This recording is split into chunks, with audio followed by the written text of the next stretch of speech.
everybody had their ideas of what it might be like when we got here. But having actually arrived and settled into the village, it's actually really nice. What we've seen has been good, so we've missed the bad stuff, I think. It's almost 30 years since India hosted a big multi-sport event, and that inexperience has strained relationships between hosts and organisers. India is trying very hard to host the games well, and I think people ought to know that it's not that they're not interested in doing this well, they all want to do well.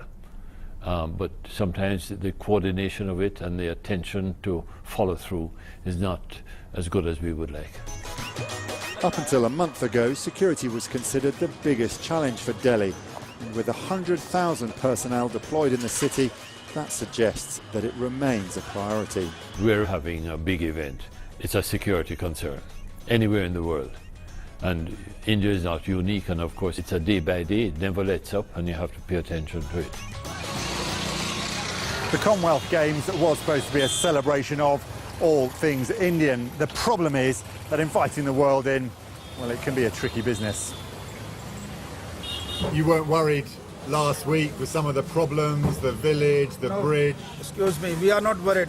Only media was worried about that. Media plays a kind of, you can say devil's role as well, focusing more on where we have not delivered, but we need to also look at things where we have actually delivered. As an Indian, it makes me proud, not only as a Delhi resident, but as an Indian, I'm very proud of the fact that we're being able to host this. If we fail, means next time there is a no mega event, it can't be hosted in India. This is a one-chance opportunity. This is the one chance, it's the last chance, and if we failure, then failure. It's certainly been a tough few weeks for the host city, and it's hard to find consensus about how well the preparations have gone. But everyone agrees the games themselves must go well. Indian national pride is at stake. Indeed it is. Yes, it's been a very difficult build-up for all involved. But today it starts with the opening ceremony, and we can now go live to the Nehru Stadium, because waiting for us there is our reporter Sonali Shah, and she is alongside the BBC correspondent Tinku Ray, who lives in Delhi. Sonali. Hi there, Sue. Welcome to a fairly full, but got to say, not totally packed stadium. Tinku and I have been sensing more of a sense of anticipation from the crowd rather than excitement about the biggest show that India is ever going to put on. Not long to go, of course, but let's rewind a bit. How did we get here? It's been 7 years since Delhi won the bid to host the Commonwealth Games.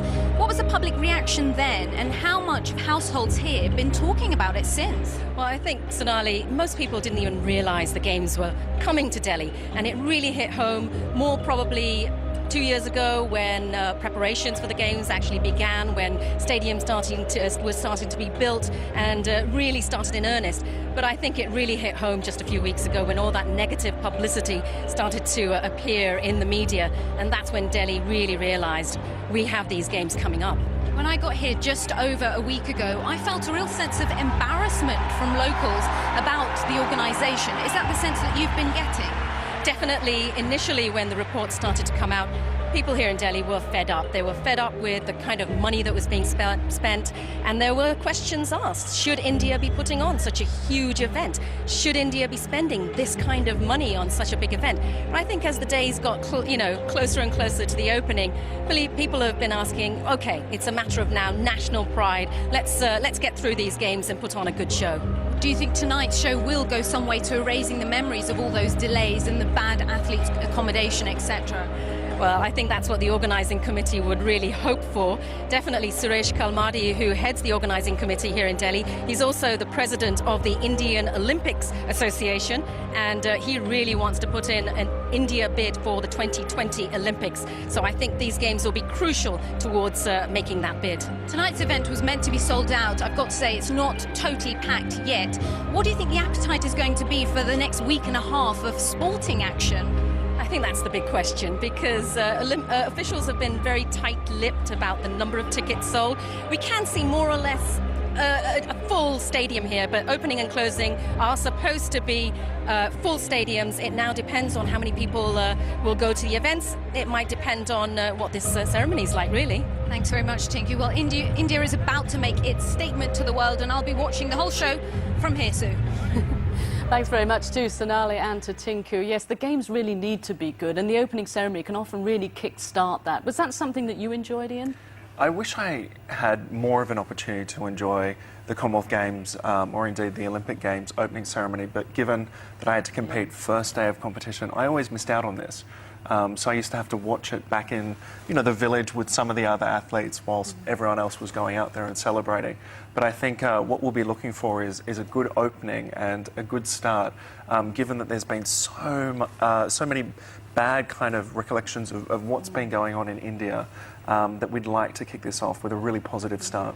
Yes, because Denise, we're hearing from a lot of the home athletes from the UK how good the conditions are there and the facilities, and they're enjoying the moment. And we've got to be positive. Everyone's talking about the negatives, and we have to, because they could emerge, but there's positives as well. I think the opening ceremony really does signify that the games are underway, and all that negativity really has to go to bed. It's finished, and it's about the athletes, it's about the people that are competing and the competitions. These athletes have prepared very well for these games, and they want to get it going.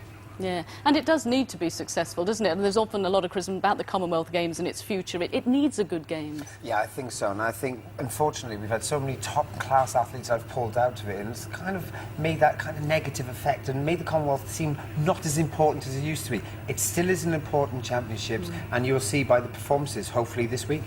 Well, of course, yeah, the headlines have been all about the difficulty in the build-up to these games and a lot of pressure on the host city. Well, let's rejoin Sonali, who takes us through maybe 10 things you probably didn't know about the host city, Delhi.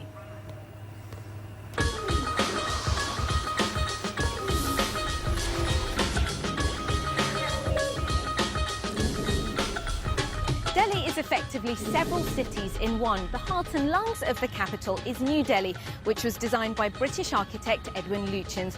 Wide tree-lined streets and sprawling white bungalows are its key features. War Memorial India Gate, its most magnificent landmark.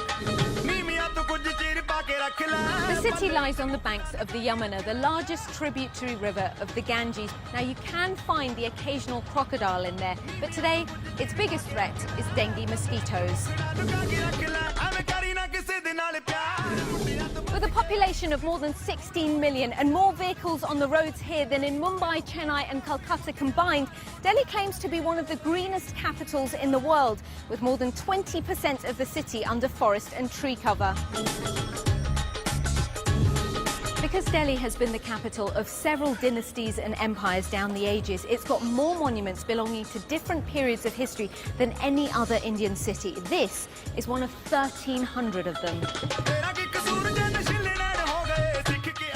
One of Delhi's most popular tourist attractions is Humayun's tomb, the mausoleum for the second Mughal emperor of India. Its mix of Persian architecture and indigenous building styles is said to have inspired the mighty Taj Mahal. Barack Obama carried a tiny charm of the Hindu god Hanuman for luck during his presidential campaign. Word of this reached the high priest of this Hanuman temple in Connaught Place, and by the time the election was over, Mr. Obama had been presented with an elaborate and specifically sanctified statue of the god from this very temple. Delhi's most powerful resident is Italian-born Sonia Gandhi. As leader of the largest party in the largest democracy in the world, she's actually one of the most powerful people on the planet. And that's despite giving up the role of Prime Minister for herself after controversy over her foreign origins.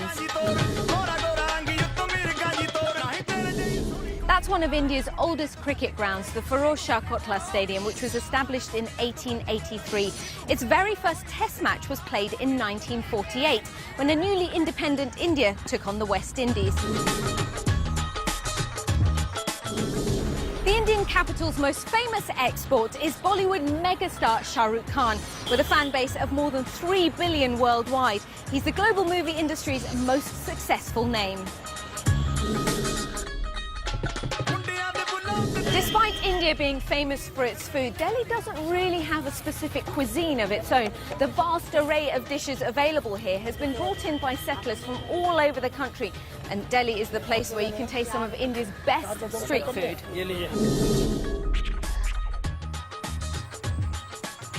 Making me very hungry there, but wonderful scenes, and I'm sure we'll get to know a lot more about the host city Delhi and indeed its people. But this afternoon it's all about the opening ceremony.